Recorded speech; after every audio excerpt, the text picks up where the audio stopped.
Assalamualaikum warahmatullahi wabarakatuh. Perkenalkan, nama saya Wafid Aska Ivan Mohyar dengan NPM 714220014. Di sini saya akan menjelaskan tentang decision tree, entropy dan information gain dan random forest. Kode ini adalah kode decision tree yang menjelaskan algoritma yang memberikan keputusan dengan cara membagi data menjadi cabang-cabang berdasarkan fitur yang ada.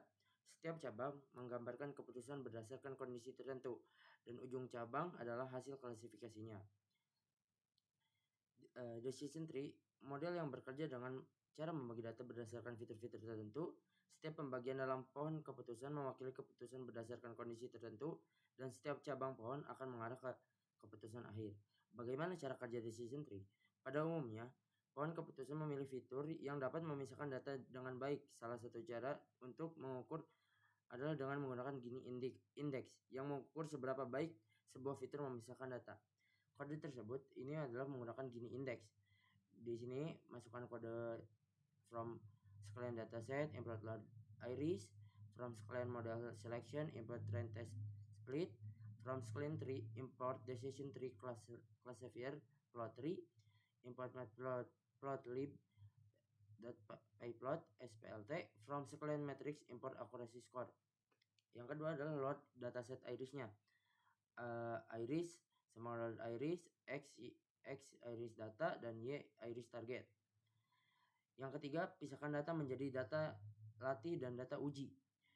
X train, X test, Y train, Y test sama dengan train test split atau kurang buka X Y test size 0,3 random set 42.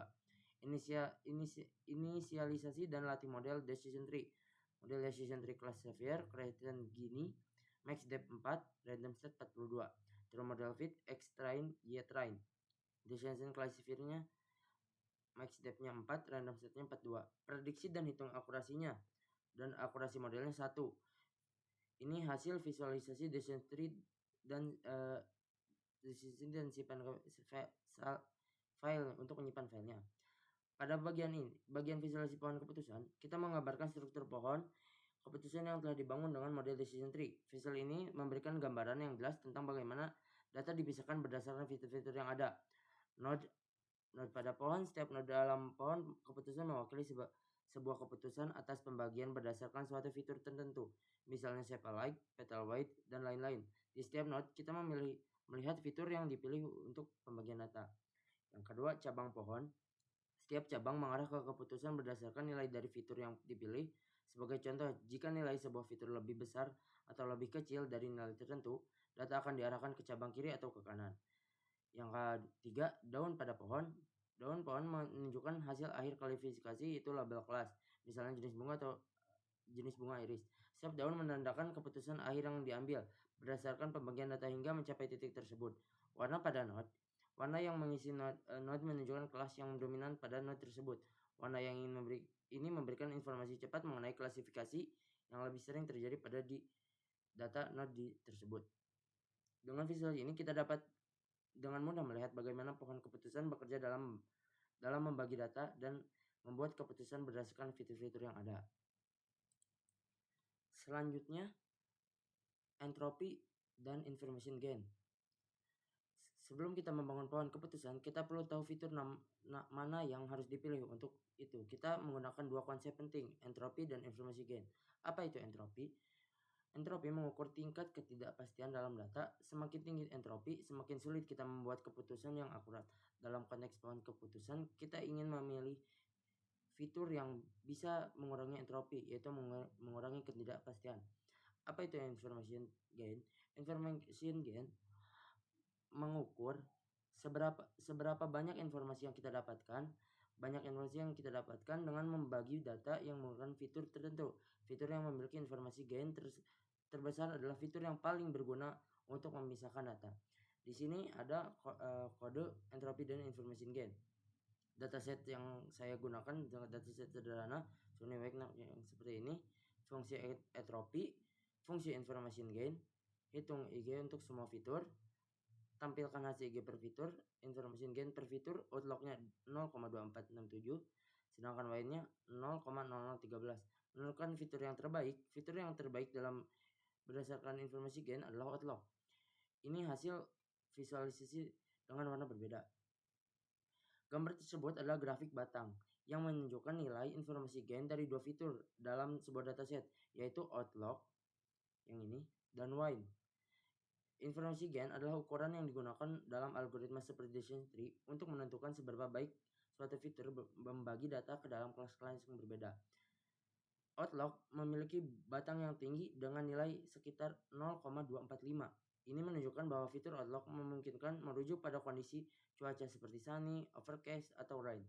Sangat membantu dalam membagi data ke dalam kategori yang lebih murni, misalnya yes dan no dalam prediksi bermain tenis. Dalam konteks ini, semakin tinggi nilai gain, semakin penting fitur tersebut dalam proses pengambilan keputusan. Yang lain, memiliki batang yang sangat kecil hampir tidak terlihat. Ini berarti bahwa fitur wine misalnya strong atau weak hanya memberikan sedikit informasi tambahan untuk memisahkan data-data menjadi kelas-kelas.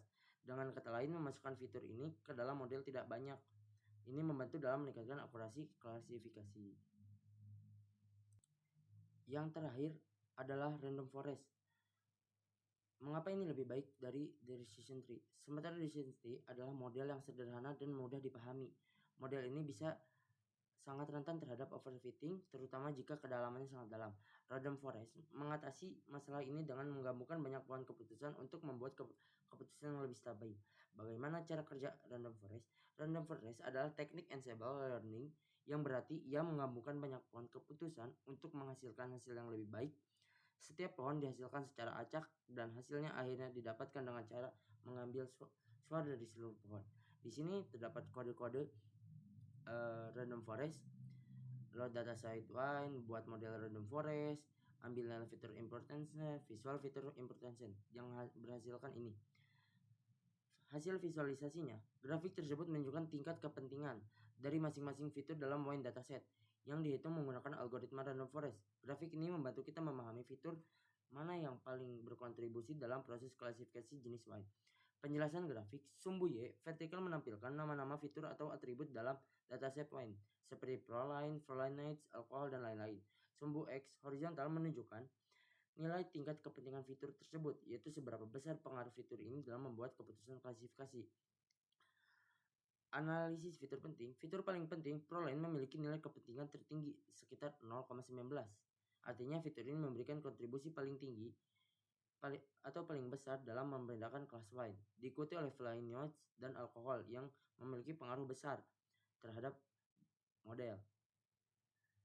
Fitur menengahnya juga cukup berkontribusi meskipun tidak besar. Tiga fitur teratas, OD280 atau OD315, of diluted wines, color intensity, dan hue. Fitur yang dengan kontribusi terendah yaitu non-volatile polliness AS dan alkalinity of AS memiliki pengaruh paling kecil. Artinya jika fitur-fitur ini dihilangkan dari model, kemungkinan besar performa model tidak akan berubah secara signifikan. Dapat disimpulkan dari tiga teknik dalam machine learningnya, decision tree, entropy information gain, dan random forest. Ketiga model ini digunakan untuk model klasifikasi yang kuat dan dapat diandalkan. Decision tree dapat membantu kita memahami keputusan yang berdasarkan fitur-fitur yang ada. Entropy dan information gain digunakan untuk memilih fitur terbaik dalam membentuk pohon keputusan, dan random forest menggabungkan banyak pohon keputusan untuk menghasilkan prediksi yang lebih stabil dan akurat.